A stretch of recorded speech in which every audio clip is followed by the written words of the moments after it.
That's You're good. not getting this. Let me submit to you na mas mahal ni Leah si Jacob kaysa sa mahal ni Rachel si Jacob.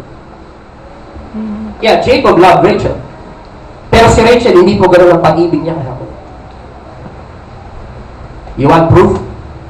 Dumating minsan na isang panahon, and you can read it in your Bible. Nandiyan yan, mga kapatid, dito sinisiraan si Rachel, patay na yung tao. Yun naman.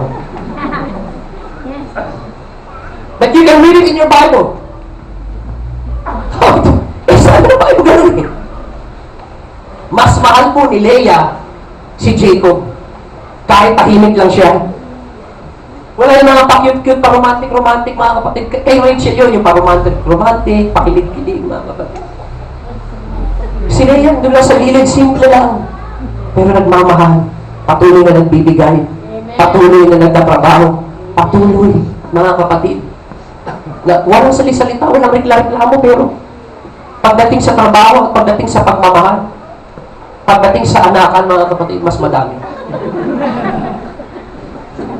Of course, I don't mean that in the physical sense. Tumawa kayo talaga. Amen.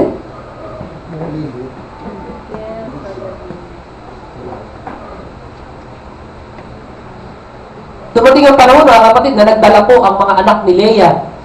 Siyempre, 6 yun eh. Matitimuro, malalakas, mga healthy, mga bouncing baby boy. Nagdala po sila ng mga mandrakes. Ano mas Tagalog yung mandrakes? Mandragoras. Sino nakakakita ng mandrakes? Para itong, di ba para itong prutas, na parang nuts, mga kapatid. Yun po ang pagkain nila nung araw sa Israel. Hanggang ngayon. Nagdala po yung mga anak ni Leah ng mandrakes at binigay sa nanay nila. Ito po si Rachel, nakasungaw sa tent, nakita, nainggit. Ano po ang sabi ni Rachel kay Leah? Meron akong deal sa'yo. Kung bibigay mo sa akin, yung lahat ng mandrakes na dinala ng iyong mga anak, si Jacob sa'yo matutulog ngayong gabi. Is that in your Bible? That's in your Bible. Ngayon, Rachel was willing to give up the presence of Jacob just for natural things. But Leah was willing to give up the natural just to have the presence of her husband. Sabi po ni Leah sa isip-isip niya, kung ito lang ang mga pagkain na to, ang kapalit, just so that I can spend an extra time with my husband. Sinacrifice po niya yun. A whole day ng pagkain ng kanyang mga anak, ibinigay niya just so that she can have the presence of Jacob in her tent.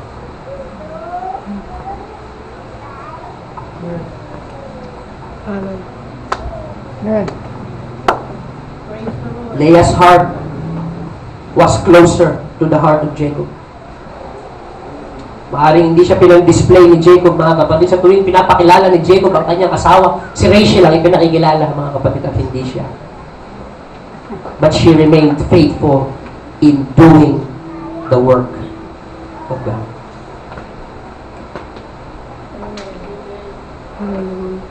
After 20 years, tapos si Rachel, problema talaga, pasaway talaga ito eh. Kaya kayo mga kalalaki, pag mag-asawa talaga kayo na dahil lang sa maganda, pasawan talaga yan. Sasama lang ng sasama ang loob niya. Sabi nga ni Andrew, mabuti ng pangit, basta matapat. Humanap ka ng pangit at ibigin mo ang tunay. Bakit? Pag pangit, wala kang kompetensya. Samantalang pag maganda, asawa mo na, sisipulan pa ng iba.